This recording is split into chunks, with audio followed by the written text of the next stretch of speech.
Dear Patriots, before the news starts, please subscribe to our patriotic channel by clicking the subscribe button. Give us a thumbs up to this video. Don't forget to leave your opinion below in the comments section. Share the news on Facebook and Twitter so you friends see it. Thank you. Right after doing something sick to Barron, this comedian did something even worse. Looks like actions don't have consequences. Saturday Night Live writer Katie Rich is apparently back on the job after being suspended in January for saying on Twitter that Barron Trump will be this country's first homeschool shooter.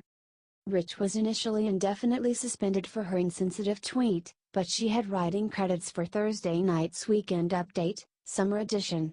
Whether or not she will continue to write for SNL is unknown. "Y'all, this lady said Barron Trump, and 11-year-old child, would kill his own family. How messed up is that?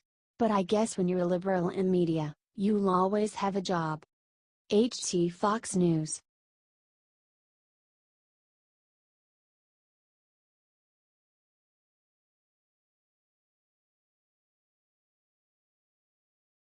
NFL fines football player huge amount of money for wearing Christmas-themed cleats for charity.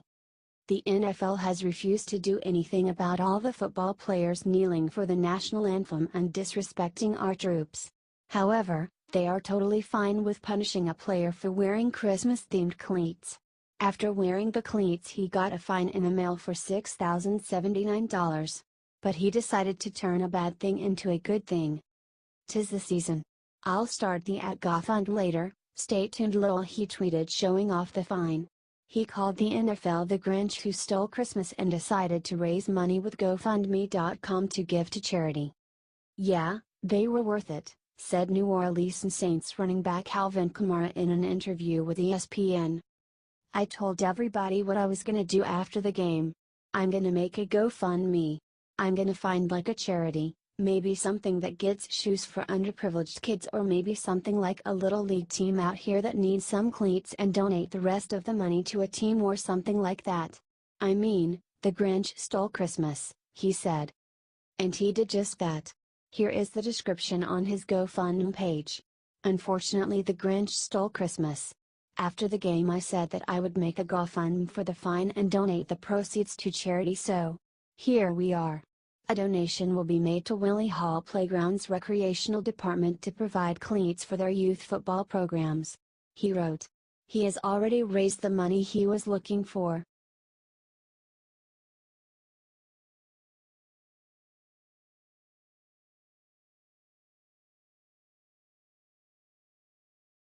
Traitorous whore. Liberals lose their minds over Ivanka Trump's innocent New Year's resolution. It turns out Ivanka Trump can't say or do anything without being called nasty names by the liberal media. In a recent tweet, she expressed her New Year's resolution. Something as innocent as possible. "New Year resolution, sleep more," tweeted Ivanka with a link to an article called "Here's Why Sleep Deprivation is Toxic and Will Eventually Kill You."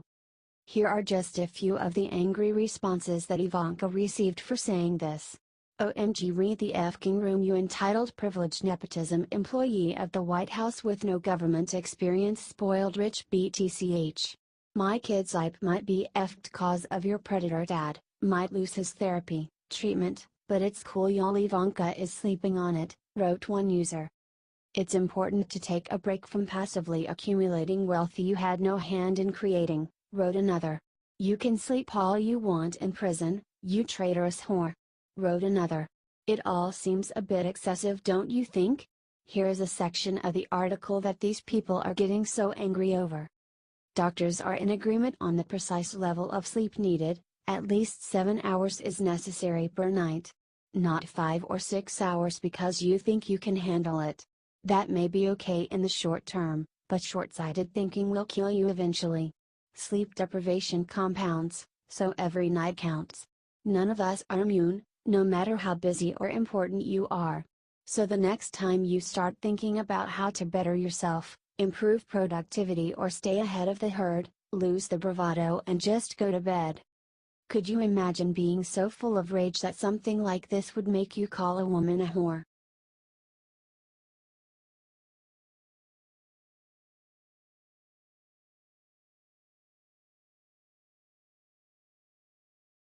China just announced this horrific plan for Trump if he attacks North Korea.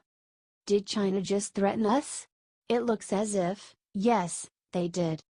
Global Times, a Chinese state-run newspaper, just ran an editorial saying, if the US and South Korea carry out strikes and try to overthrow the North Korean regime and change the political pattern of the Korean peninsula, China will prevent them from doing so. In other words, if the US or South Korea strike first, China, a nuclear power state, will step in to try to stop us.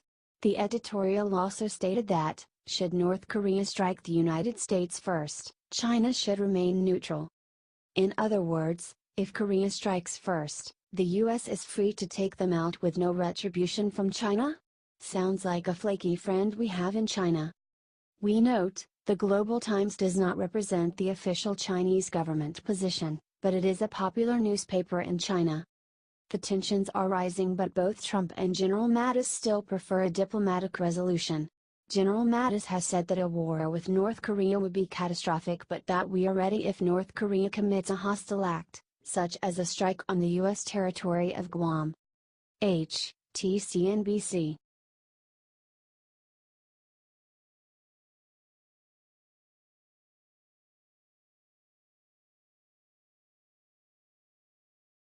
CNN says Trump has no morals after he shows support for peaceful Iranian protesters.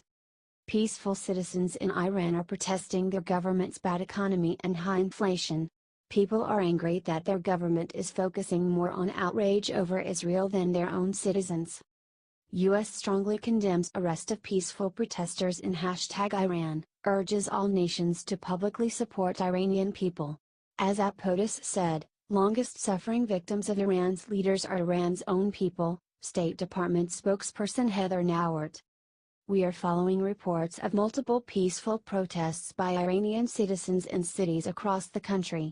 Iran's leaders have turned a wealthy country with a rich history and culture into an economically depleted rogue state whose chief exports are violence, bloodshed, and chaos.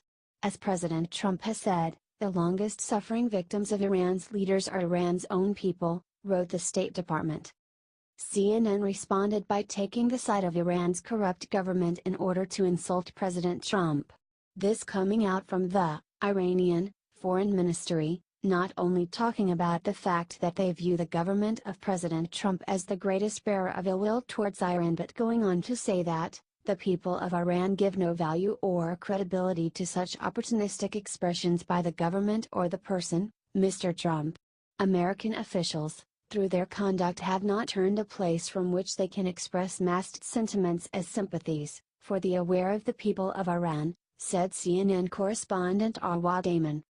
Now this, not just necessarily a rebuke of what the US president tweeted, but also perhaps a reflection of just how frustrated, not just Iran but other countries frankly are, with the United States. A lot of nations and their populations, no matter how they feel about their governments in particular, do perceive the United States as not really having a moral leg to stand on, said CNN. Disgusting.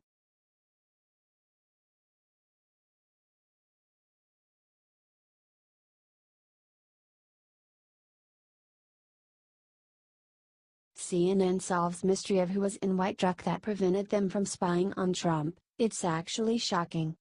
CNN has been horrified ever since their attempts to spy on President Trump playing golf were thwarted by a white truck blocking their view.